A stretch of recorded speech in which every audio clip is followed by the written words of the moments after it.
Hello, homemakers and everyone in the chat or on the replay. Tonight, we're going to welcome Juani from Juani's house to the show. She's going to share with us what to expect when working with an event planner.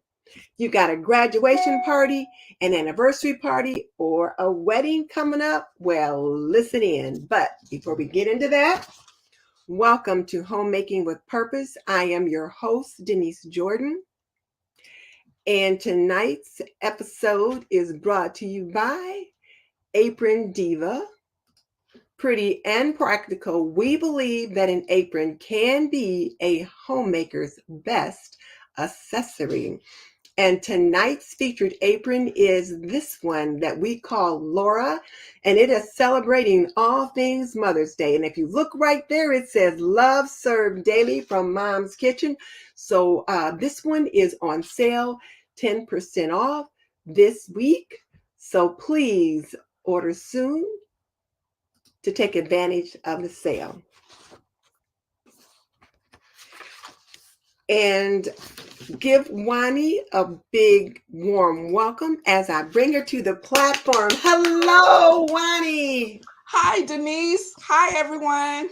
I am so glad that you could join us tonight. I have really been looking forward to this. I love your content, and I'm going to be talking to you about event planning, but I'm also going to talk to you about some other stuff too. So we got a lot to cover tonight, but let's just see real quick who's jumped on to say hello, and then we're going to get right into things. So we've got Purple City Prepping. How you doing, Purple City? Hello. Here. We are not talking about prepping tonight. At least I don't think we're going to get into that. But I was just talking to Juani about telling her mom to stock up on some stuff. So, yeah. Debbie Joe, did you get my letter? And I'm glad you are here tonight. Deb Whitford, hello. Ronnie Weaver, hello. Hi. Yes, we got so many people that are joining us tonight. Let's see. Hi. Party of 6, new subscriber. And let's see, Danita is here. Christy is here, and just so many people are here. So I am going to go ahead and just jump right into it. So, Juani, first of all, give us the 411 on you. And I always like to start with the homemaker's journey. So tell us how long you've been married, how you and Derek met, if you guys have kids or not, that kind of thing. Let's start there. Okay, so I have been married. This Sunday will be 18 years. Wow. I know. I can't believe it went by very fast. We have one kid. We have one daughter. Well, she's not a kid anymore. She'll be 30 in September. So we have one daughter. Okay. And yeah, and we transplanted from Los Angeles back to my hometown to Atlanta. So we've been doing well. All right. So it looks like we've got people here from all over, and they are welcoming you to the platform. So it is so nice for that. So one daughter, and she's 30 years old, and just you and Mr. B. Me and Mr. B. All right. So let me ask you about your garden and your use of tools. I was watching your YouTube channel and I was cracking up. And let me just share the screen real quick. And I always have to talk myself through it because if I don't, I mess it up, especially when I'm trying to multitask. So, once you start to get a little older, it's hard to walk and chew gum and do something else at the same time. No. So there we go.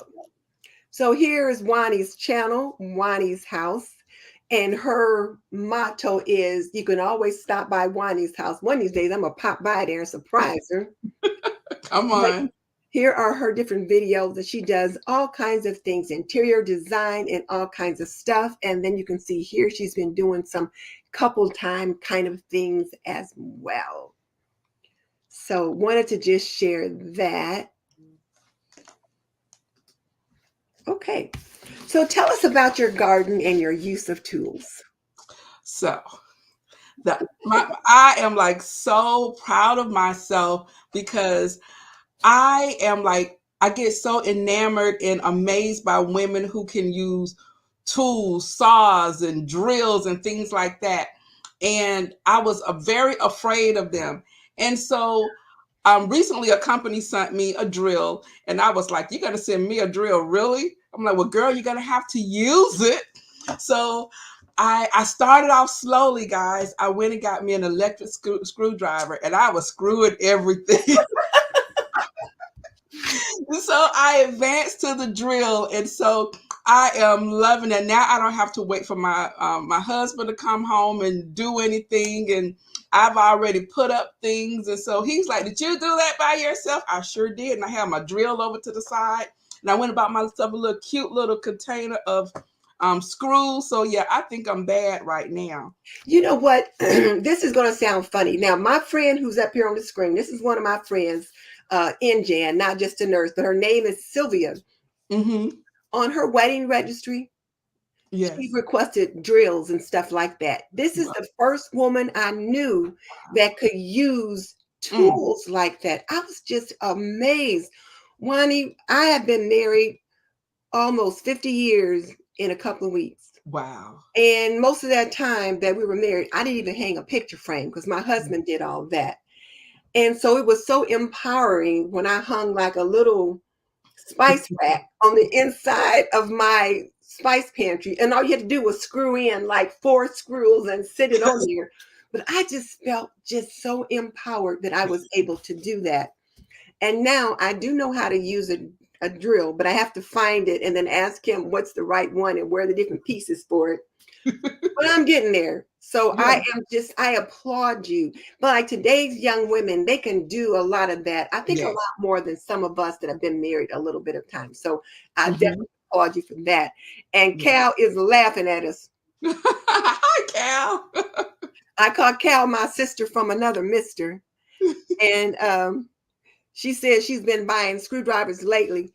And then NJN says she has a pick tool set. Is that a Oh. pick tool set or a pick? I'm not sure. What? Sylvia, you're going to have to explain that because I'm not sure. Mm-hmm. But Ronnie has a pink and purple tool pouch and matching tools. Oh, So I there need one are of women those. that can do that stuff. I just am Yes. not one of those. Yes.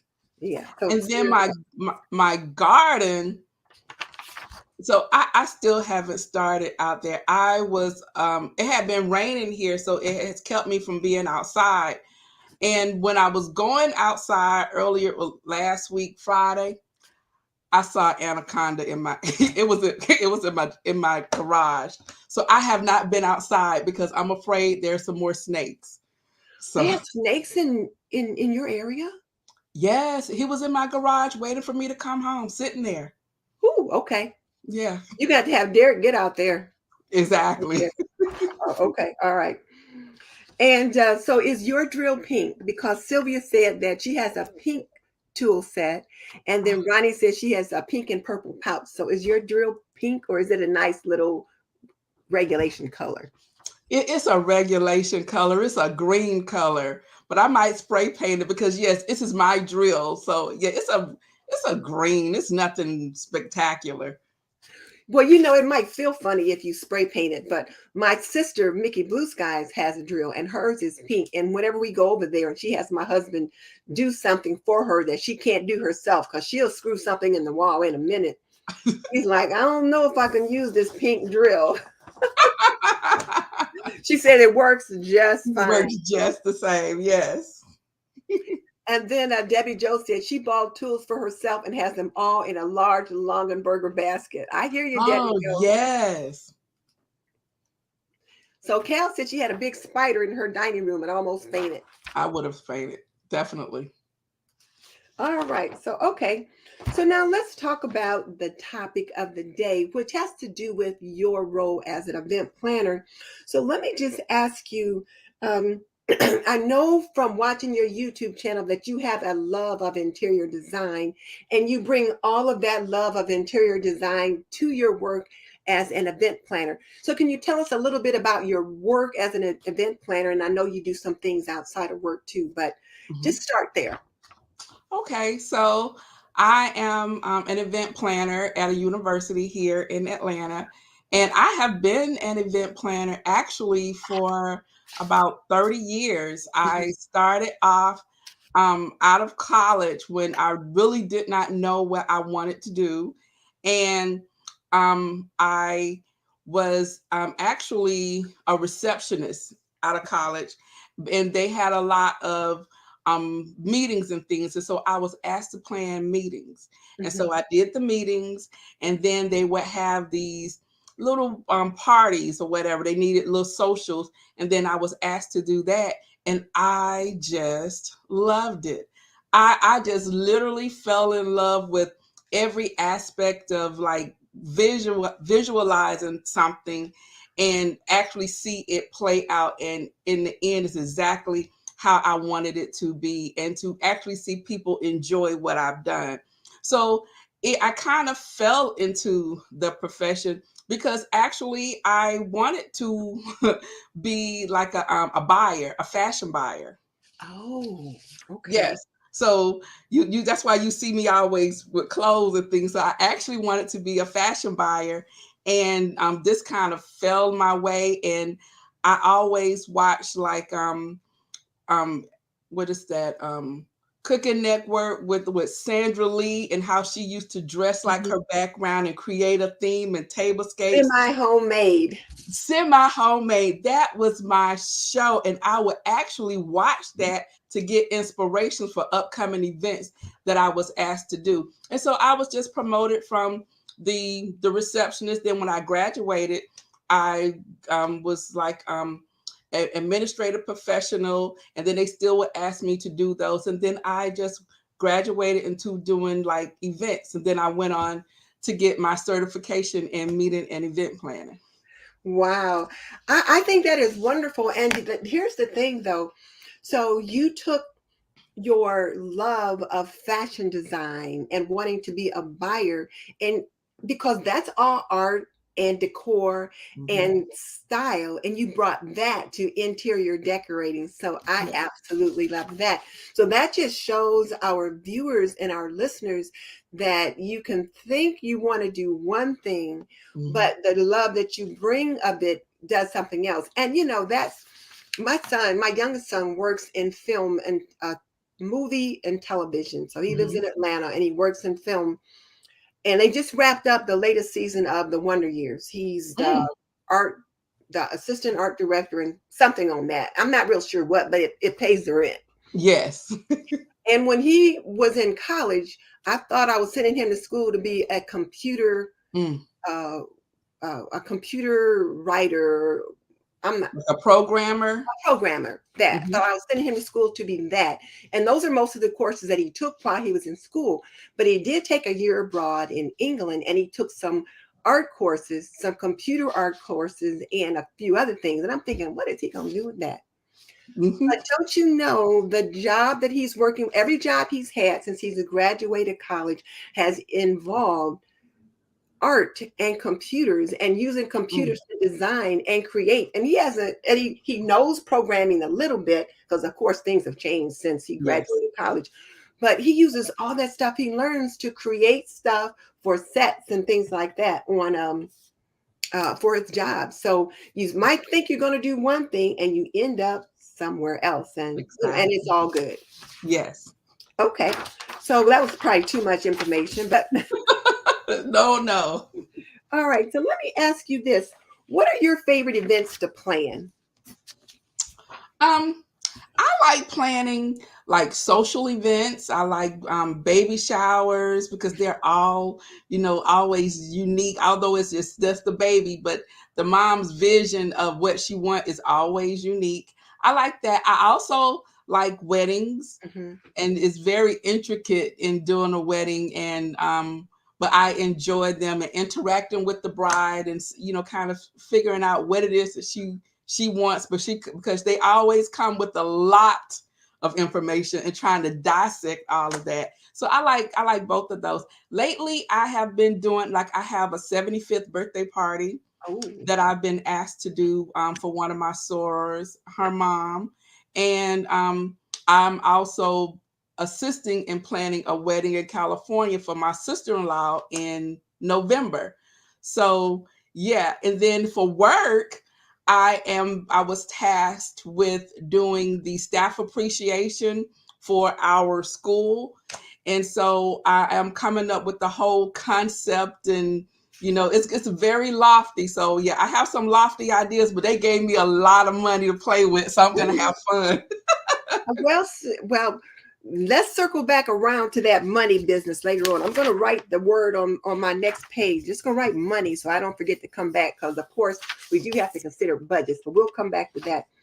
What are the current themes right now in graduation parties? Like themes, trends, that kind of thing. And one other thing too, something I just learned about, a trunk party. So, and my daughter has said, someone asked her, was she having a trunk party for my niece? And she's like, what is that? And evidently, I guess in Memphis, it's a thing where you get things for the high school graduate for their college dorm. So she said she went to Amazon. There was a whole big thing, like kits and all kinds of stuff. She said evidently it's the thing. So, but anyway, what are the current trends right now for graduation parties? Because there's a lot of people out there that's probably wondering about that. A lot of things. My friends who had kids who were graduating, a lot of them have come to me and asked me about food trucks, and they want to have like a food truck at the party, instead of having to pay, deal with all the preparation and whatever for the food. They would just use the catering from the food truck, and they'll have the food truck parked. One person, she used a food truck in like her backyard. So that has been good. Another thing that I have realized, it's when it comes to girls, usually girls, they want to be very flamboyant. It's all about the visuals, all about what they can post. So anything almost close to a wedding backdrop, the more elaborate, the better. So I've seen a lot of the balloon garlands, the over exaggerated balloon garlands. Another thing that's very, very popular, and you'll see it in a lot of people's yards, is the marquee signs with the LED lights in them. And so you'll see them like with numbers for the year, or you can see for it'll say grad, or you can have it to spell the person's name. That has been very popular also. And then like as far as like food, because I'm really into like food and displays and things like that. Mm-hmm. And thank you. I have people ask me to make like charcuterie boards. They want like big elaborate charcuterie boards. They like a lot of dip. And for like teenagers, things like that, they like things like a lot of retro things like pigs in a blanket. The kids, yes, a lot of the retro. I know, never would have thought, huh? That pot pies. They've been having like the pot pie, and then you can kind of get your pot pie and anything like you can add toppings on, sort of like do it yourself, is very, very popular right now. Oh, I have to let my daughter know that. We were just talking about food for my granddaughter's graduation party. I told her, I said, you might want to listen in because somebody's going to talk about that. But yeah, I don't think she's here. But oh, wow. That's also another one is like a macaroni and cheese bar, and where they can add like bacon bits. They add bacon bits, onions, all type of toppings on it, and you serve it in a champagne glass with a spoon. Ooh. So, it's all about the aesthetics, because kids want to feel like they're doing something big that the other kids aren't doing. And anything that looks kind of grown and out the way and they can take a picture in, they love it. Okay. All right. Well, I'm definitely going to, I've been taking all kind of notes, and I'm going to give her a call after we get done with this conversation. Yeah. Okay, so now this is interesting. Now this one, this particular question is, I'm planning a graduation party and the guests are invited from 5 to 7. What can I serve for food that doesn't break the bank? Oh my. Like I just said, macaroni and cheese. Anything that you can buy in abundance that can stretch. So I would say like rice. rice, macaroni, and cheese. So like the rice, you can do like you can do like have like your rice, and you can have different toppings. Same things with the macaroni and cheese. You can also do like a Tex-Mex type of setup and have it a buffet. And the same thing, you can kind of build your own bowl. Those are big. Anything that you can like build your own bowls, anything, if you are able to have it catered and have like stations, and you can have like one station where they are actually doing something, it's like a stir fry, and then they can do it right there on the side with a long griddle. People love that because once they are able to personally select the items that they want, they see it being made, and then they get this really cute container. And so it's just about being very interactive and having something like live happening, at the event. So anything that can stretch. So I would say pasta once again, rice, tacos, Tex-Mex. If you can even do like burritos, I know some restaurants, Mexican restaurants, they make like these long burritos. It's about the size of your arm, and they can slice them up, and you can actually feed like 50 people off of the burritos. And so you'll have the burritos, and you can probably go to your local Mexican restaurant and see if they can do it. And they can, you can feed a lot of people, and then have beans and rice. Beans and rice is always very inexpensive, and people get full easily. So you don't have to worry about people coming back and eating up everything. Okay, wow. So all you grandmas out there, make sure you're letting your children know some of these ideas that they can use for their child's graduation party, because I've been writing all over the page. I'm definitely sharing all this information. So let me just remind everyone that who we have with us tonight is Juani from Juani's house. And she has been popping with all kinds of information already that we can use for graduation parties. And some of these ideas for graduation parties, you can also use some of these same ideas for other kinds of events. But I'm really liking these ideas here. I also want to remind everyone that we do have our Apron Mom's Kitchen, which we call Lure, on sale at 10% off. And and it's like back there hanging on the wall. So be sure and check that out if you're interested, and make a great gift for Mother's Day. It says serving love daily. All right, so let's get back at it. So now we're going to start to look at weddings and those kinds of things. So let me just ask you real quick, or however you feel you need to answer this. What's the difference between a wedding planner, a wedding designer, and a wedding coordinator? I kind of thought they were all the same. You know what? They pretty much are. A wedding coordinator and a wedding planner, they're the same. You just use the words interchangeably. What their job is that they take care of all of the logistics for the wedding. So that's all the contracts, helping you find a vendor, helping you with your budget, helping you stay on budget. Also keeping up with like deadlines for you, as far as your contract, when money is due, and taking care, if you need them to take care of any transactions. That's what the wedding coordinator, wedding planner does. The wedding designer, their thing is totally the aesthetics of the wedding. So they might do the flower, whatever the bride's vision is. She over the top, they're gonna bring her over the top. So so if she has like a theme type wedding, they will help bring that to vision. Okay. All right. Thank you. Because I always wondered about that. So I appreciate knowing that then the wedding coordinator and the wedding planner are quite similar, but the wedding designer is just going to design the event. They're going to be concerned about the aesthetics and that kind of thing. Okay. Correct. About how much does it cost to work with a wedding planner or wedding coordinator? And I know it probably varies, but what should people anticipate? Okay, so it does. It varies. It varies from like city to city, and it also varies based off of what it is exactly you want your wedding planner to do. So if you just want a wedding planner to be there for like the day of, and so they will help you from the rehearsal dinner throughout the wedding, that is one price. So you can have like a day of coordinator. And Mhm. so they, all of them, they charge you by, you're being charged by the hour.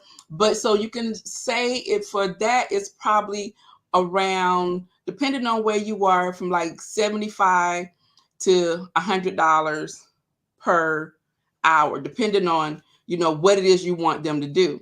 Mhm. Um, but if for a wedding coordinator, I mean a wedding planner, and she's helping you throughout the entire duration of your wedding, you can expect to be charged, depending on what it is, from $55 to $150 per hour, depending on what.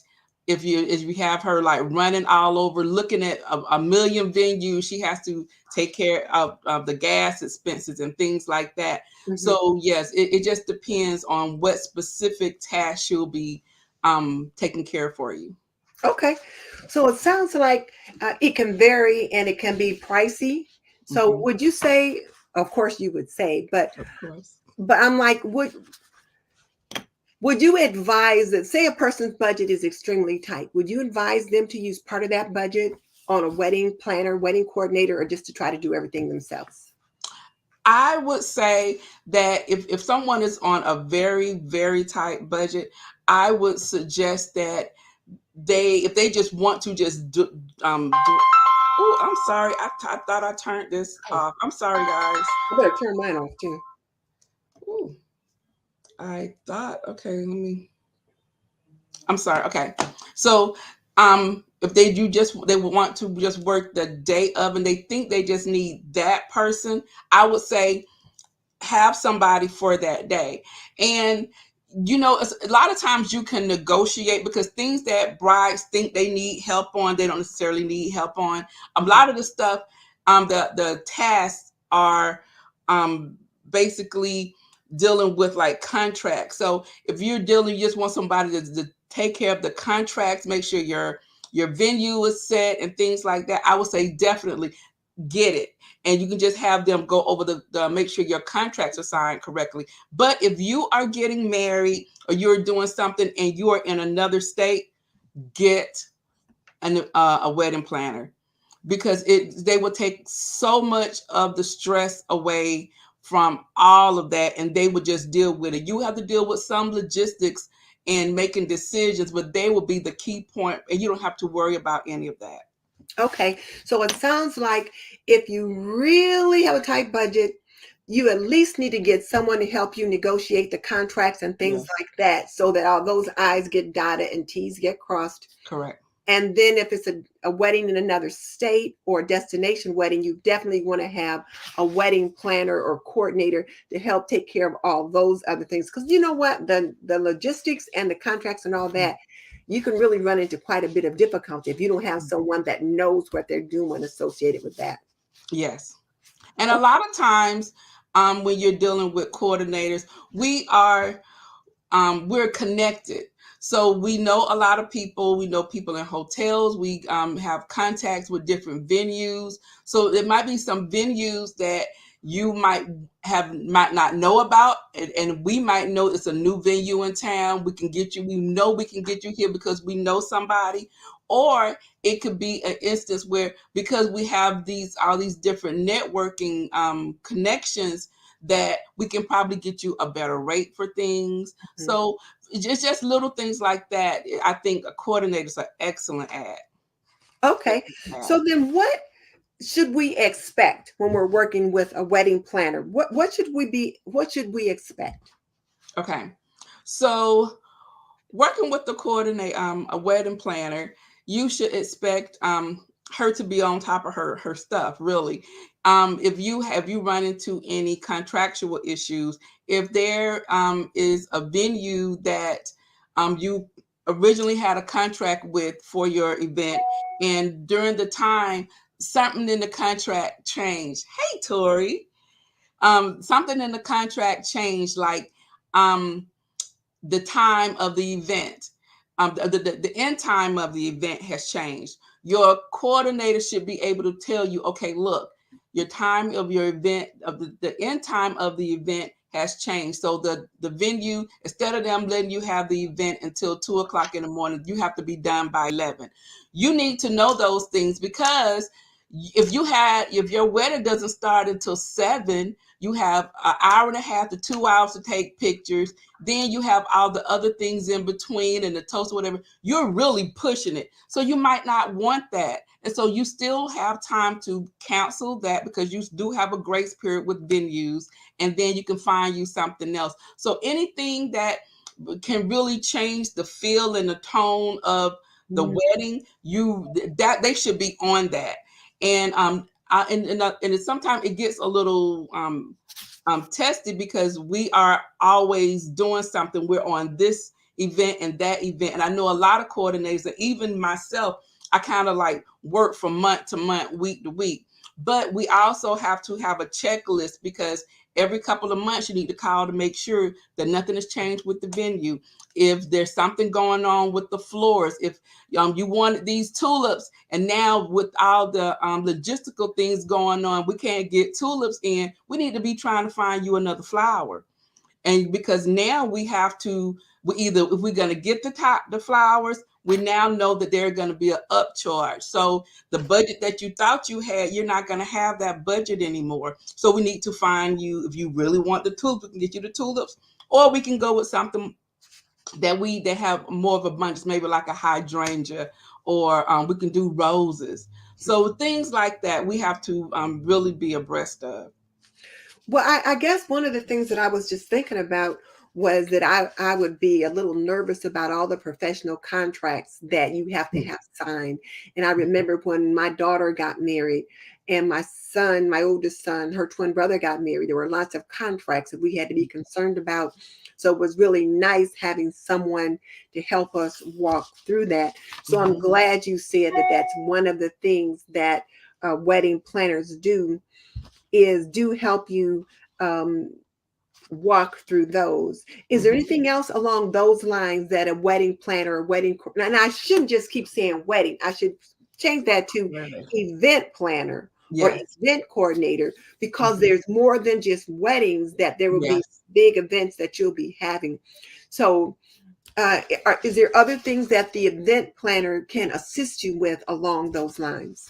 Yes, when it comes to decor, you have to, a lot of people bring me pictures of um, these big elaborate like designs. They want you to change the cabana in the park, and they want you to make it like this big fabulous spectacle. But you have to, like, okay, first we got to think about permits. We have to think about, is there like a capacity cap for different venues? What about, can we hang things in these venues? Because a lot of places don't allow you to hang on their walls or put holes in the walls or things like that. So, we have to, like really bring people back in and let them and kind of keep them accountable as to, yeah, we can do that, but it's going to cost. And if you're on a budget, you like I said, a lot of people come with these lofty ideas and think that, okay, well, I can do this and I can do this. And then you start going into, well, we can do this, but then we have to hire this person to do that, and they charge this.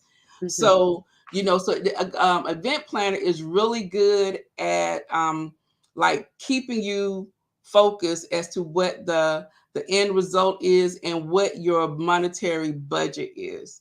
And I'm glad you said that, because I put money down and I put a circle around it. So one of the things that I'm hearing you say that we really need to focus on is the budget, and that's the money. And I remember when my daughter got married, and I was just telling you earlier, she said she wanted to be Cinderella. So I thought, you're going to be Cinderella on your wedding day. And I knew it was going to be quite pricey. So at that time, I was working on writing some different children's books. And so for this book project, we were going to pay for the cake. And this book project was going to pay for this. And this book project was going to pay for that. So I had in my mind what was going to pay for what, so that I had gradually had the monies that I would need when it came to pay the bill, because you have to put a Mhm. deposit down and Yeah. then you get so much to. So can you talk to us a little bit about the money and the budget and how sometimes you might have, as my dad used to say, I think he used to call it, he said, you got Rockefeller ideas, but Nixon pocket. Yes. So Yes. people, when some of the brides may have ideas up to here, the Hmm. budget is down here. How can you help them? Well, one thing that I always suggest when I'm planning any type of event, I always stress, don't waste your money on things that people throw away. People, when you go to weddings, people want to give you um, they want you to have a program. You spend all that money on the paper, and if you did something really, really nice, you may have gotten it through printing. You spent all that money, $300-400, and a lot of people at the end of the ceremony, they leave it on the pews or leave it on the seat. You find it on the ground. That's money thrown away. Don't do that. Anything that people can just sit to the side and throw away, don't do it. Yes, it was important to you, but no, it's not important, that big of a deal to everybody else. Now, what I do tell Oh, people, yes, what I I do, want you to back up because that made me think of something. But you said, don't spend money. Say it again. don't spend money on things that people throw away. The bubbles, they cute for a minute. They're gonna be left behind. Don't do that. I always tell my anybody when they do a wedding or any type of event, people want things that for people to take away. Give them something they can eat. The cookies, they're gonna eat that. If they don't eat it, the kids will. Give them cookies. You can give them pieces of the cake and have them in the little containers, the plastic containers, things like that, because you can't take all that cake home. So you can have like your cake and then have a sheet cake. Don't spend all that money on the big 6-tier cake. Get you one cake and get you a sheet cake and cut from the sheet cake and take that other cake with you and your groom. Don't waste money on all of that. It looks beautiful, or you can have you a fake cake and then have everybody cut off of the sheet cake. A fake cake? It's styrofoam and they decorate it to look just like your cake. And at the end of the day, they scrape the styrofoam off and use it for another event. And you have a sheet cake. You know, that makes perfect sense. I was just thinking about my daughter's wedding, and I had ordered these candy things. I can't even remember now what they were. It was so long ago because she's been married almost 20 years. From Abby Brown's Sweet Shop, I ordered these little cute little truffle-like things to put on the table for the wedding party. And Mm-hmm. there was one at each place setting. And don't you know them kids let half of them truffles on that table when they left? Yes. And I paid a pretty penny for those truffles. Exactly. Exactly. And so you're so right about not spending money on things that people are going to leave. But now let me just say, as the mom of the bride, I just wanted everything to be perfect and spectacular, and I wanted to be people to be talking about the wedding forever. So what do you say to that mother? What would you tell me now, Denise? Now you know your husband gave you a budget. So Yes. just what would you say to me? Help me out. I would tell you, okay, first what we're going to do is um uh, first off, you have to remember it's not about you. It's not about you. But I'm the mother. You've done your part. She's gonna be beautiful. It's not about you. So you can still get the same look and the same feel that you was trying to go for your wedding. And so what we would do is I would like, okay, what is the one thing that you absolutely had to have? So if I were to ask you that, Denise, what is that one thing that you just felt like you really wanted your daughter to have? What is that? What would that be? I wanted her to feel like Cinderella. I wanted her to have a day that she would remember. Right. That's all I wanted. Okay. So I would say what we can do is We can have the same feeling. And I would say we can use a lot of lights. We can use a lot of lights. Lights are cheap. We can use a lot of lights. We can use the smoke machines, because it's all about creating illusions. We can even use little crystals, and the crystals bounce off the light and then they show on the floor depending on where you are. We can make everybody feel like they are like the queen of the ball, but we don't have to, spend a lot of money.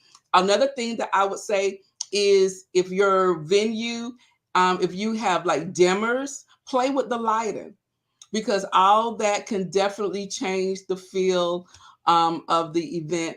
And also, I would say, to help you save some money, would be to um, have oh goodness, what is it? Because my mind just went blank right when I said that. You can save money by um instead of having alcohol, because a lot of people, they want to have alcohol or whatever. Don't have any alcohol. You can have like all these fantastic drinks, but they can be virgin. Mm-hmm. Or if you do have alcohol, have it like they all the same drinks. So don't give people choices, because they're gonna drink what you have. So don't give them all the best of the best. And if you do get some alcohol, get like, instead of getting the top brand, let's take it down a couple of notches, because at the end of the day, it's all gonna have the same effect. What's the etiquette related to having a cash bar? Mm. Oh, I can see right now you're like, no. No, no, no. You know what? It's Some people think it's tacky Mm-hmm. to invite people to a wedding or an event and then ask them to pay. Um, but what you can do is, you can pay up to a certain amount. So, a lot of events, they'll give you tickets. So I'm like, I have 200 guests. I'll pay for one drink per guest. After that ticket is gone, you on your own. Mm-hmm. So that is fine. But to have someone come to an event and then, yes, you have alcohol available, but you don't want them to you pay for the whole, all the alcohol. So yes, you can have like one alcohol is on me, and anything else you drink is on you, and that's perfectly fine. Okay. And I like Sue's comment here that years later, they remember how good the food was and how Hmm. much fun they had, but they don't remember the flowers or the fancy tablecloths. And They that don't. is so true. Because, like I said, I couldn't remember what kind of candy I bought from that chocolate shop. I'm like, what? Hmm. I don't even remember. That's very true. So, yeah, you're right about that. So, okay. All right. So again, people, we have Juani from Juani's house here with us tonight, and she is giving us the 411 on how to work with an event planner. What are some of the do's and don'ts associated with event planning, and just a lot of fun stuff, Juani. You are just so interesting to talk to. Thank you. So I like it. I wish you'd been around then, because you just have so many good ideas, and I like that. Thank you. All right, so let me ask you this then. What should my party planner know as we plan for our event? Well, first thing she needs to know is how much money you want to spend. Budget is very important when we're trying to figure out what we can and we cannot do. I will also need to know, like, what is your theme? Do you have a theme? Is it a theme driven wedding? Is it like a color driven wedding? Is it a gender driven not wedding event? You had me on weddings for a minute. But what is the driving force of the event? We also need to know, like, how many people are we planning for? And then we need to know, like, about the venue. Do you want something in the park, or can we take something to the backyard, or do you want to go to like this big elaborate venue on the lake? So what is it that you are visualizing for the event? Also, we need to know, like, is it casual? Are you okay with people wearing just like slacks and a shirt, or do you want everyone to be black tie? We need to know, are you okay? Is it do you want a served? cocktail hour? Do you not want a cocktail hour? It's just things like that. So really, really what it is that you're visualizing, but we can't do any of that if we don't have enough money. So we need to know what we're working with, and then we'll start working our way back. Okay, that makes perfect sense. I like that idea. It makes perfect sense. So I was going to ask you should we discuss with the event planner at the first meeting, but you just explained all that. It's like this is what we need to know. So Mhm. once I know all of these things, and then we can move forward. So okay. Mhm. So what are like some red flags to look for when you're touring a venue? Let's say you're planning an anniversary party, or you're Mhm. planning a graduation party, or weddings, whatever. You're planning some big event. What are some red flags to look for when you're touring the venue? I will first the upkeep of the outside. How does it look when there's not an event going on? So drive by there or just stop by to kind of look and see how they keep it up when nothing's going on. Because a lot of people or event venues can bring people in the night before to make everything nice, but you don't know, how do they keep it up prior to that? So do you have to worry about vagrants out on the front lawn? What is really going on in the space? Another thing that I would look out for, if it is an indoor venue, is to the restrooms. Do they have a facility?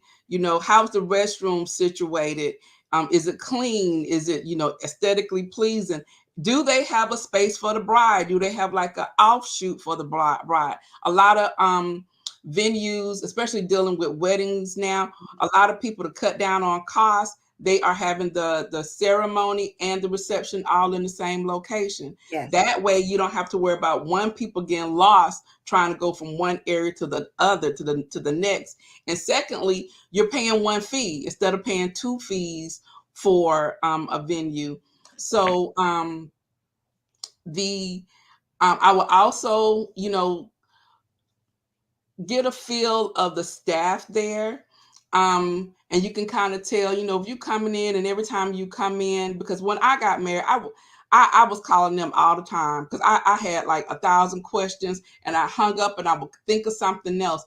And the person who I spoke with, she was very, very helpful and very nice. And even when I got married there, she was like, I came here today on my day off to see you. She was like, because I just felt like I knew you. And so, just see how helpful people are. I would say a venue, that is not far. I remember I did a wedding a couple of years ago, and I showed it on my channel, and it was beautiful, but it took me 2 hours to get there. It took me Oh, two nice. hours to get there and 2 hours to get back home that night. So you have to kind of think of like the proximity your guests will be coming, because most of her guests lived in the city or on the other side of town, and so they were taking that long trip. And if you've ever been to Atlanta, the traffic is no joke. And Yeah. so you have to think about those types of things when you're planning and looking at a venue, and especially if you're not having your guests at a hotel close to the venue or something like that. Yeah, you really need to be a little bit more mindful. And I try to tell my brides that all the time. You think about your guests. So I remember my youngest son got married in Atlanta, and it rained the morning of the wedding, and they were going Mm-hmm. to have an outdoor wedding. And then they had to move the wedding indoors, which meant they had to find somewhere quickly. And they were able to get married at the church where they went to. So that wasn't a problem. But some people missed the wedding because they went to the outdoor location. Mm-hmm. And so they missed the wedding because they had to move it. And of course, you can't notify everyone at that time. And then Mm-hmm. some people got lost trying to get to the reception venue. So what advice would you give people for planning an outdoor wedding? Um, my wedding initially was going to be outdoors, and but the contingency plan, you had to have a contingency plan, was to choose a venue, if you're going to have a wedding outdoors, that the indoors looks just as beautiful. Mhm. And because it's one thing, they have a beautiful lawn on a lake, and then the venue, the building behind it looks like a construction zone. And so so I would definitely that would definitely be my contingency plan. And um and also, you can have that in your contract. So the contingency is because a lot of venues, especially here in Atlanta, they have several things going on. So the contingency plan can be that you will reserve this separate room in the event of adverse weather. And it won't be any more money. It's just being held. So if it's going to rain, they'll know early in the day, okay, well, we're going to go to plan B, and we're going to bring everything inside. And your event planner, you shouldn't have to worry about all that would have been already discussed prior to. And so you don't have to worry about the rain and people bringing things in and things like that. All that is taken care of. Your event planner will go ahead and make everything, the transition from outside inside. The bride should not know anything that goes wrong that day. She don't know about. And that's the thing, because she has enough to worry about, believe me. So she don't want to have to worry about, her guests bringing chairs from the outside in, because that's not supposed to happen. But that actually happened to me. Okay, so but like, I like it when you said the wedding planner or the event planner takes care of all of that. You don't have to worry Mm-hmm. about any of it, bringing things inside. Let's talk about gifts. And Mm-hmm. I tell you what just popped into my head. Now, in Indiana, we bring gifts to the wedding. Most of the time, we bring gifts to the wedding. They have a little table set up and you put them on the table, that kind of thing. Mm-hmm. One of my coworkers there, though, her family, who currently lived in Indiana, but her family was from Chicago. Mm-hmm. And she said in Chicago, you don't take gifts to a wedding. You mail them ahead of time. Mm-hmm. And I think in New York, it's the same way. You mail them ahead of time. So do you have anything to say about that? Or are you looking a little puzzled so you're not familiar with? I am not familiar with that. Well, when I got married many moons ago, um, Girl, me. my guests. So here in Georgia, we bring gifts to the wedding. Mhm, So but I did have people send me gifts from my registry, and they sent those went directly to my house. mhm. And but and then did we nothing came beforehand. So I did get a lot of things from like people who were not able to attend the wedding, but those came directly to the house. So that's the first time I've ever heard about, no one bringing anything. Well, yeah, my friend said in Chicago, she said you don't bring gifts to the wedding, you send them ahead of time and you send them to the house. And it could be too, just in some very, very fancy high society weddings that happens as well. And I Mm-hmm. remember a scene from Father of the Bride Mm-hmm. where she's opening all her wedding gifts and they all came to the house before the wedding. And so she had them all laid out Oh on the wow. dining room table, that kind of thing. But could just be certain economic status too, Could which be. I'm Mm-hmm. not at. So Exactly. yeah, so okay. I just thought of that while we were talking about it. So I guess what should I know if I'm not going to use a wedding planner's services or an event planning services? What should I know? Oh, wait. And before we get to that, Cal wants to know, has anybody ever acted a fool like Bridezilla or anything like that? Have you ever had that? Um, no, no, I did. You know what? I think I probably was Bridezilla. Uh, Wani. it was me. Yes, I was. My family would probably tell you I was Bridezilla, and that is just simply because I just knew what I wanted, and I knew that I think I had a lot of expectations on my wedding party, and when they did not fall in line like I thought they should have, so yeah. But that is something I do want to say, because when we spoke about earlier about like the mother of the bride and the father of the bride, we have to also remember that the bridesmaid and the wedding party, once again, it is your day. Everybody is happy for the bride, but people have lives outside of that. So a lot of times people are not going to jump or react when you need them to or when you want them to. And so, so I've had those experiences dealing with brides. And so I had to be like the intermediary and like go in, well, you know what, we really need you at this time to go ahead and order your dress, because we need to get all the dresses in. All the dresses need to come from the same dye line or whatever the case may be. Do you have, so can you do it on this day? What can we ensure that you do, that you get it done on this day? And things like that, making sure the men are doing what they do, because a lot of times the men just come, they think the only thing they need to do is to get the tux and show up. But we need to, I have to be the one to be like, okay, have you selected your groomsmen? Have you gotten their gifts? These are some ideas for grooms and bridesmaid gifts that I think that they may like. What do you think about this? This falls into the budget of that. So things like that. But like I said, it is about the bride, but sometimes the bride has to remember that people have lives outside of their wedding. Okay. All right. Let's see. Good idea about the backup weather plan. And oh, the New Orleans gardener is here. Hey, Linda, it's good to have you with us. She has a great gardening channel.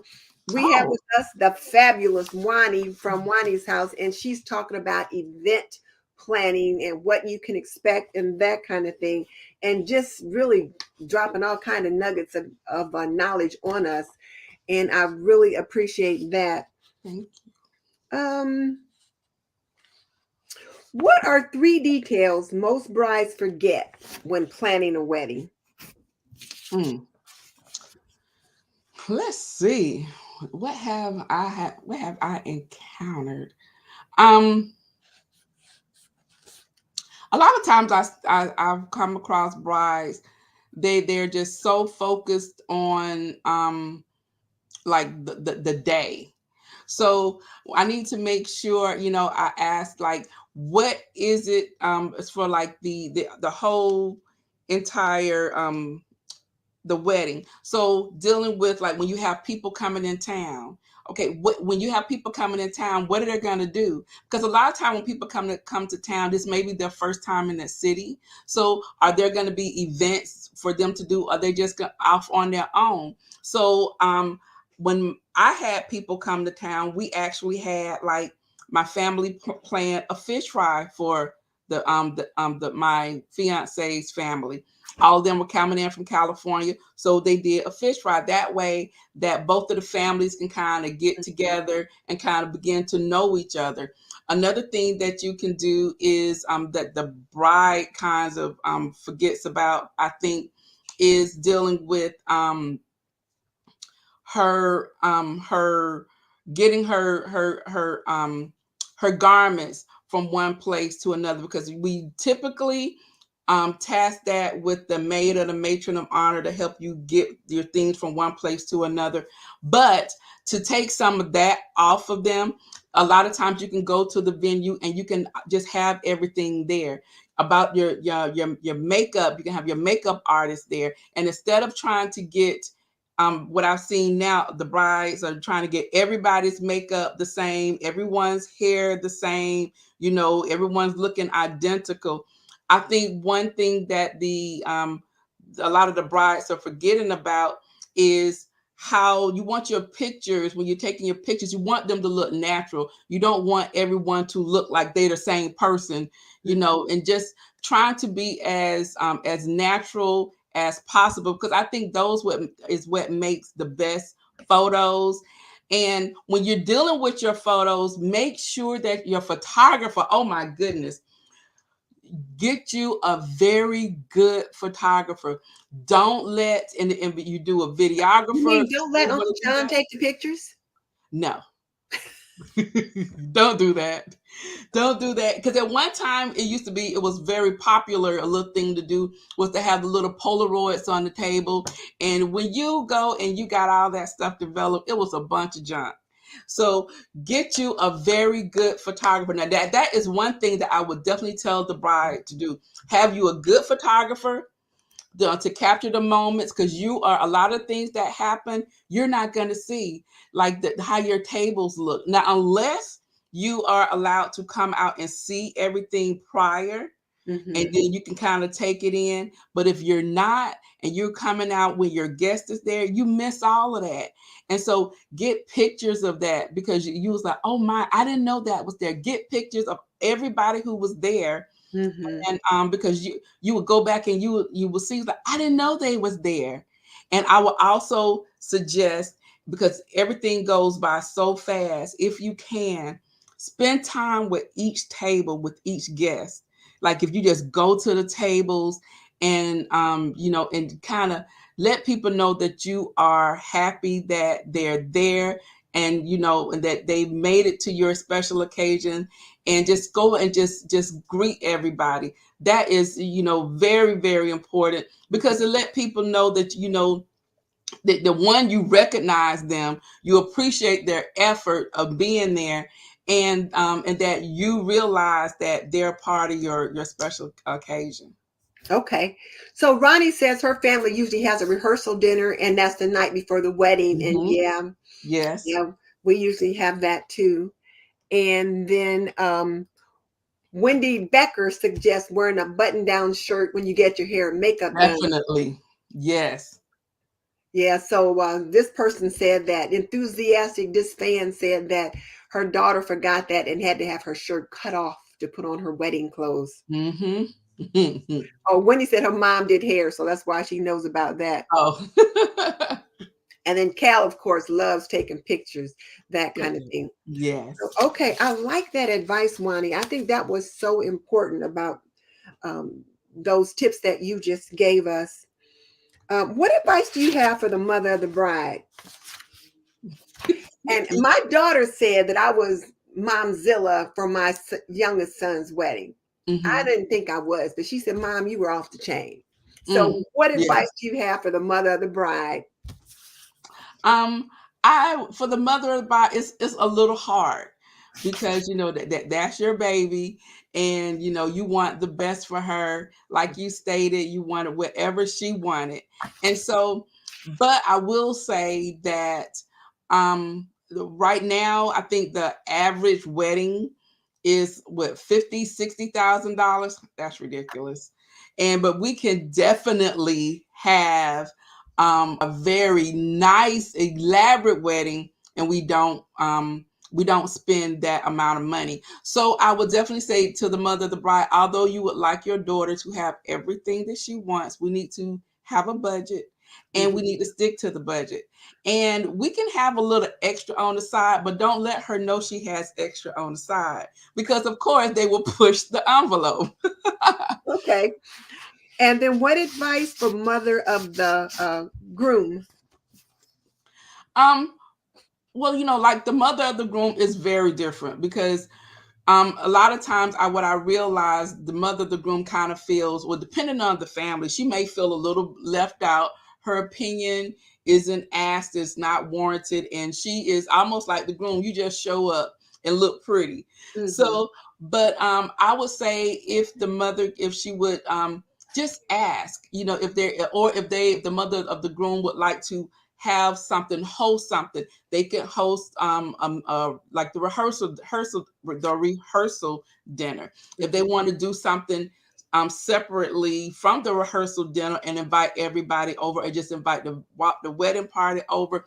But I would say just to offer, and 9 times out of 10, I think that the bride and the groom, they would be very happy to accommodate them. Okay. Ronnie is saying that with weddings and graduations just around the corner, this was a great live. So they're glad that, Mm. when I thought this would be perfect to have this kind of to have this at this time. So Sue says, what are some ways to have children entertained at the event? And that's another good question. Before you talk about that, let's talk about children at the event and then answer Sue's question. Okay. So lately, a lot of people don't want to have kids at the event. Only the kids that are in the wedding party are being invited. But if the couple has kids, of course, other people are gonna bring their kids. And but some things that kids can do, I at the wedding that I did a couple of years ago, they had all these different stations. So they had the photo booth. So you can have you have the photo booth. Of course, the kids will be taking pictures in the photo booth. You can have crayons and coloring book. You have a little station over to the side with crayons and coloring books, puzzles. And they actually have these puzzles that you can buy from Amazon. I think it comes like 12 in the pack, and the kids can actually keep them. And it's of the brides and the groom, and they can put it together. And I think it even has like the flower girl or whatever, and you put the puzzle together. Something it's really cute. Like 12 comes in the pack. You can do things like that. You can also have we're dealing with food, like little finger foods. Kids, they don't eat all the food anyway. So you can have like a special little section of a little menu for the kids over to the side to keep them entertained. Also, I would also suggest like a little like dance area, because kids love to dance and they always take over. So I would definitely say, have them dancing and things like that. Thank you. Would definitely keep them busy. Okay, that's a great idea there too. And then, so you talked about wedding, tips for the mom, tips for the mother of the bride, mother of the groom. So is there any particular etiquette we should think about as the mother of the bride, the groom, or even the groomsman? Any particular etiquette that you want to address in that regard? I would say it's a lot of times when it's dealing with when you deal the toast. A lot of times I've seen a lot of I'm sorry, the dogs came in here, y'all. Well, that's okay. You see that when they doing the toast, you have the shouldn't be so long. I'm sorry. The toast shouldn't be so long, and make it personal. I would also say that hold on, y'all get the dogs out of here.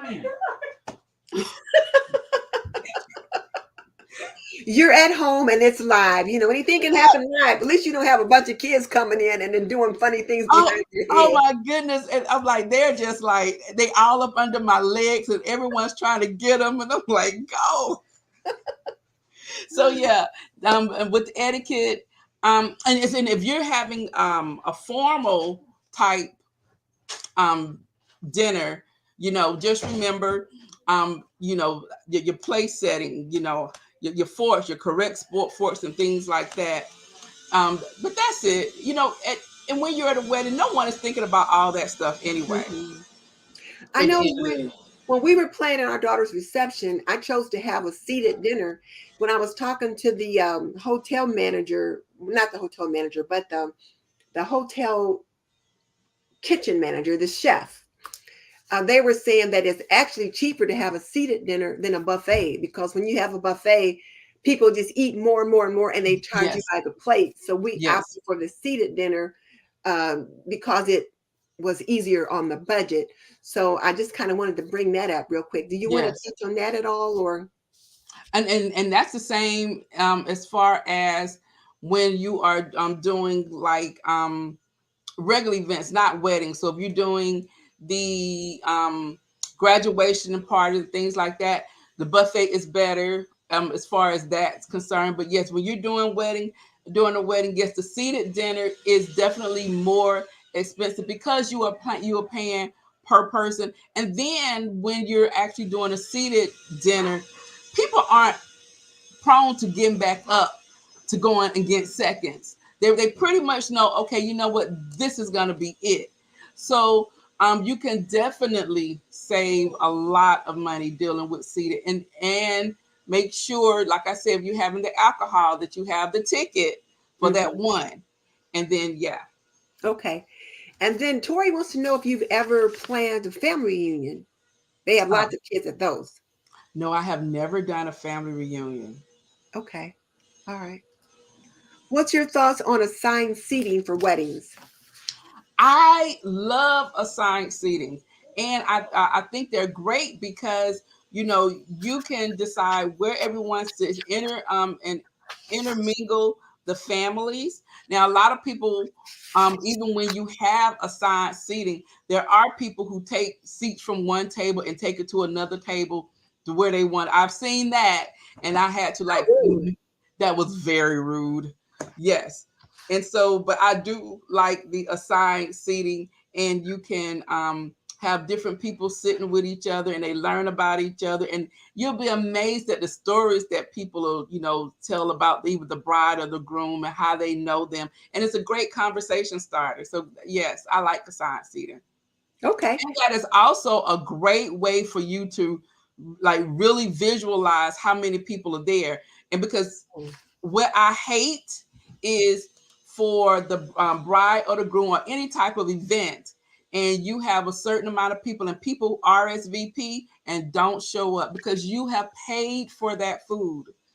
And so you seeing like these seats not filled and the plates on the table, that's just money going down the drain. So that's the thing. When people give you a RSVP, the RSVP typically is for yourself and the amount of people who they know is in your family. That does not mean for you to invite your auntie who knows them through association. And no, because if your auntie didn't get an invitation, they're not invited.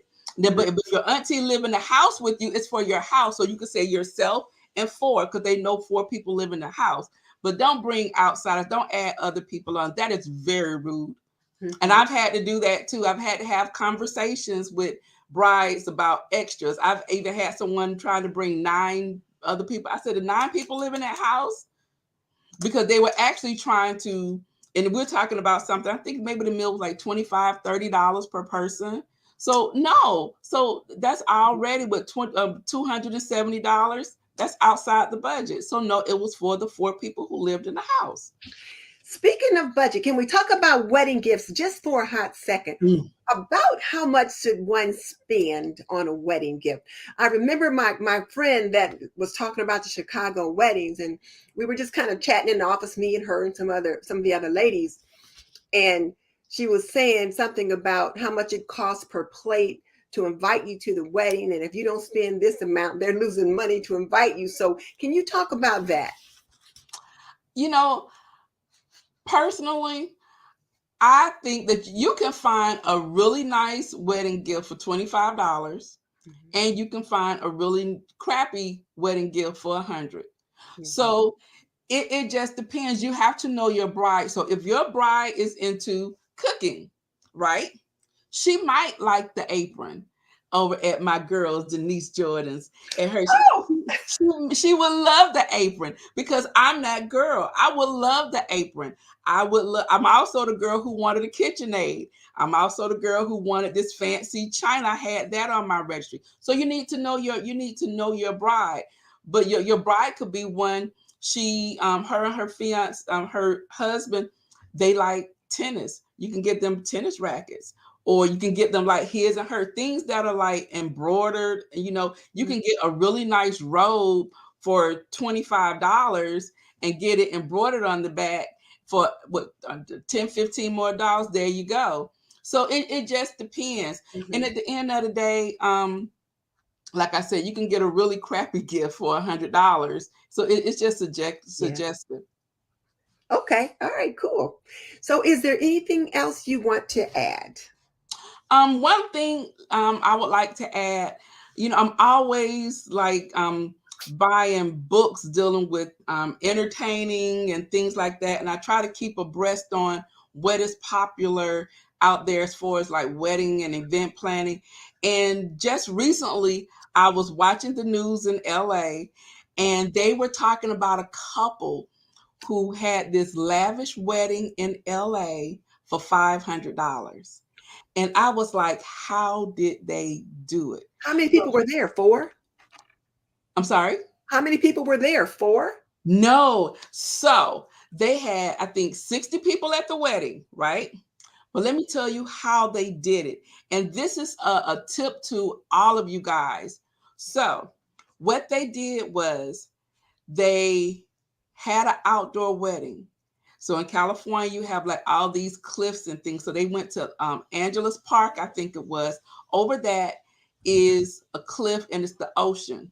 And in front of it is PCH, Pacific Coast Highway. But you can have an event on that in that area as long as it's less than 60 people. You don't have to get a permit.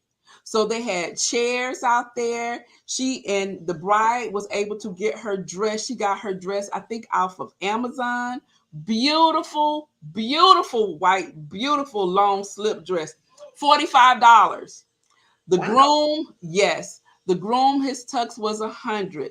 For the reception site, they actually had it at a club, and they had it at the club. And what they did was they bought a bunch of food at the club, and I think that was like $300 or something like that. And so the club was really nice. That was the atmosphere, and the club actually let them go to have a separate room in the area. The whole and when the girl was a millennial, of course, but she recorded her entire journey. She had this beautiful, lavish wedding for $500. You can find it online. It's like LA couple wedding for $500, and and she chronicled everything on YouTube and Instagram. Wow. That's amazing. Yes. So you can be creative and definitely save some coins. Just being, of a nice park that has a waterfall, that would be nice. Yeah. Ronnie has a question. How do you feel? And then I'll get to the apron note because I told you an hour and we have just been chatting up a storm.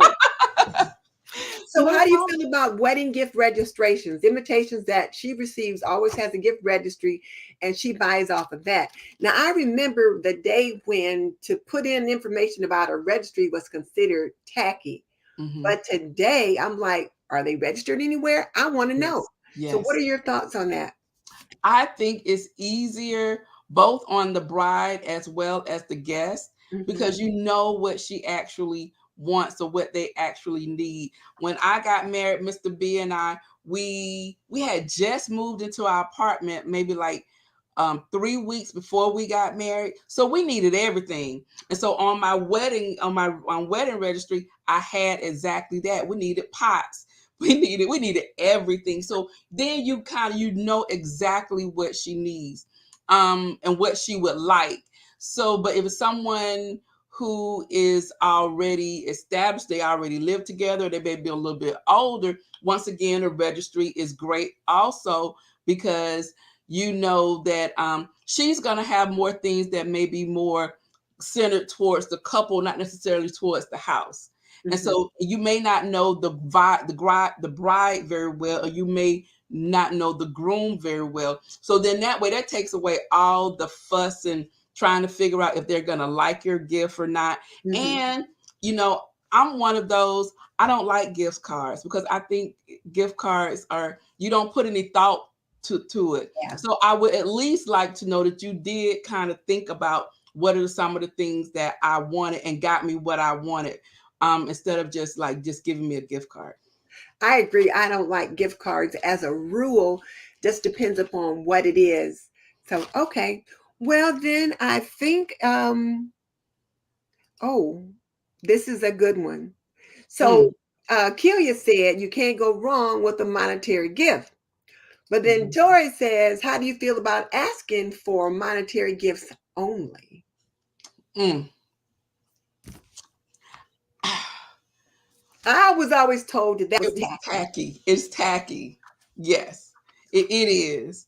So, um, and the thing about it is, people gonna give you money anyway. So I mean, you're gonna get money. Not that everyone's gonna give you money. And even if someone did give you money, what is the right amount of money, what's the right dollar amount. So if someone gave you a card and congratulated you on your day or whatever, and they give you $10, if the $10 was all they had to give, are you going to look at them sideways? So I would just say, I would not ask for monetary gifts, because like I said, people who are going to give you money, they're going to give you money anyway. And just allow people to give you the gifts that are on your registry that they can afford to give. Because the other thing you don't want, also, if you have people not only in state but even out of state, and then they're spending money coming to your wedding, they're spending money for hotel, airfare, gas, whatever else, and then you want them to give you money. That's tacky. So those would be my suggestions. So accept what people give you, but you're gonna get money anyway. Just don't ask for it. Wendy wants to know, do they have money dances where you live? Yes. And that's what I said. If you do all of those type things, you're gonna get money anyway. The money dances. I know in a lot of different cultures, they do like money dance where they throw the money at you, like, and for like the Hispanic culture and African culture, they throw money at you. So yes, and I like those. Or they'll pin the money on you.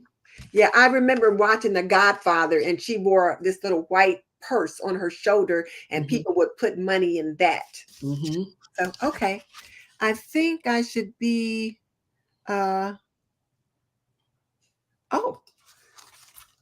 you said there was something about a guest asked to give their honeymoon fund since they didn't need many things for the wedding. So, okay. I've seen people do that too, but once again, the men aren't responsible for much. They can at least get you a honeymoon. yes, okay. Well, all right. We're not going to take any more questions. It is now time for the lightning round. Well, no, I need to read the apron note first. So for those of you that are new to the show, one of the things that we always do is give an apron note to the guest and then to a lucky viewer. And Mickey Blue Skies is not on with us, so there's no way for me to pick a viewer. So I won't be able to, well, I guess I could just close my eyes and point at one. I'll do that. But I'll read the apron note, and then, or maybe can you see the comments? I can't. Let me see. I can now. Okay. So then I'll let you close your eyes and pick one, but let me read the apron note first. So this is the apron note. And I picked this apron note particularly for you because I know how you feel about certain things. But we put an apron note in every order because we know that so often homemakers feel unappreciated. And we want the apron note to serve as a message from your dearest friend. So this apron note is practice self-care every day. And I know you believe in practicing self-care. So what does this note mean to you? And also, how does it resonate with you people in the audience? And then after she talks about what it means to her, she'll pick the winner. She'll just close her eyes and tell me who point to somebody. Okay. So practice self-care every day. Denise knows me very well. During the panorama, I became very anxious. And especially when it was time for us to go back into the office, I literally had anxiety attacks.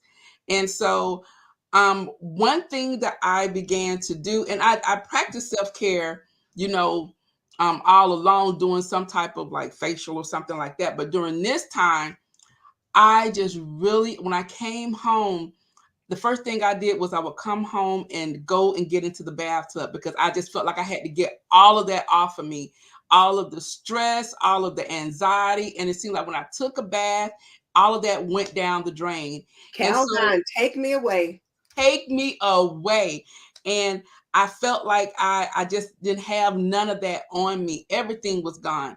And so I do this thing where I do special baths for myself. So now when I go in the office, even now on my 3 days in, I come home and I take special bath, Mm-hmm. and I put rose petals in it and bubble bath and anything else, different types of salt, and I just woosah. So I think it's great to do different things away from everybody else. You can almost all the time find me in here in my office, seated over in the corner with the some music on, or looking at or reading a book or something, just getting some time to myself, because a lot of times we as women, mothers, wives, whatever, we're always taking care of everybody else and Everybody else. everybody else, and Yes. we're last. So Okay. practicing is, yes, we need to do that. And I see Heather Smothers said, interesting how physical cleansing can be mentally cleansing. And Yes. I so agree. I used to do that when I was a young mom and I worked at the VA. And it was Mm-hmm. very, very stressful there. Mm. And I had 3 children. They were young at that time. And so I would come home from work and I would lock the bathroom door and get in Mm. the tub and just soak for like Yeah. about 20 minutes, just to kind of let the stress of the day to run off, to kind of move off of me. So yes. Yes. So, okay. And so then Tori says self-care is something we can do for ourselves, and she practices it as much as possible. So now, do you want to close your eyes and pick somebody? And then, Yes. okay. Okay.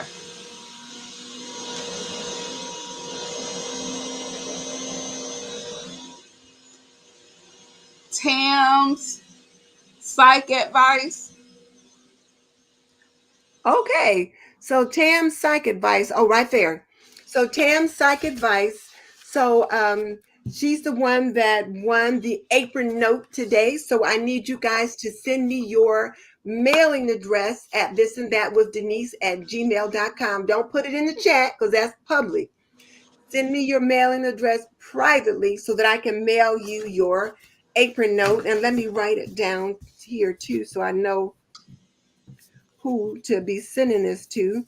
So again, send me your Yay! email, your mail. Congratulations. So Linda at New Orleans Gardner loves self-care. She makes herself a delicious, healthy lunch every day. Yes. So yes, Yes. congratulations, Tams, for that. And then now it is time for the lightning round. All right. Oh, wait, I got to get that off. Let me see, where was that? Okay, there. All right, so here's the lightning round. All right, you ready? Ready? All right. Sunglasses or sun hat? Sunglasses. Flip-flops or Skechers? Flip flops. Jumpsuit or sundress? Sundress. Off-shoulder or crop top? Off the shoulder. Cream of wheat or grits? Cream of wheat. Front porch or backyard patio? Backyard patio. Screwdriver or drill? Drill. Fireplace or china cabinet? Oh, fireplace. Mani-pedi or leisurely bath? Oh, leisurely bath. Candlelight or lamplight? Candlelight. All right, there you go. Hey. Oh my good, this was great. Well, I try to make the lightning round specific for each guest. I want you to know that I took the opportunity to get to know you. So Yo, thank yes. you. And it was so much fun. I It meant was. to talk about your last try-on haul where you got the curvy clothes from someone. It was so much fun watching you try on all those clothes and hearing all your commentary. I can see that fashion buyer in your mind when Yes. I was watching that. Thank you. All right. So is there anything else you want to add? Denise, it was great being on here with you. I am so proud of you. And you are just amazing. I love your aprons. I tell you, my mom, she thinks you are the best thing since sliced bread. And if you said it, it's law. Who is your mom? Does she leave comments? What's her name? No, she watches on her television. She isn't good with her tablet. Oh, okay. All right. Well, tell her I said thank you so much. I appreciate it. And let her know if there's a particular video she needs me to make. I'm open to that. I'm working on my calendar. So, hey, Oh, so thank you. I sure will. Let me get that banner off of there. Get that off.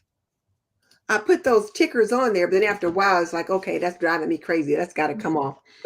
Juani, they say you were such a treat tonight. Thank Thank you. you. Deb Thank says you. thank you. And this Centric said this made her smile. And Oh, Killia said, awesome job. And thank you, Killia, for joining us. I thank appreciate it. And Juani, thank you so much for joining us. And so, all right, ladies and gents, the question of the day is, what is your aha moment? What have you learned that can help you manage your next event or improve on your self-care routine? Tell me in the chat or leave me in the comment section. And let me also remind everyone that our um, Mother's Day apron, Mom's Kitchen, is 10% off. And then this one was 10% off last week. I just got to thinking Blue Skies might not have changed the code, the discount code, because she's been sick all week. We'll see. Whatever's up there will work. And in the meantime, this is Denise Jordan, the Apron Diva, saying you're not done yet. Please, I have a sponsored video tomorrow. And it is should I wash my new sheets before I sleep on them? And I've got you. 4 good reasons as to why that might be a good idea.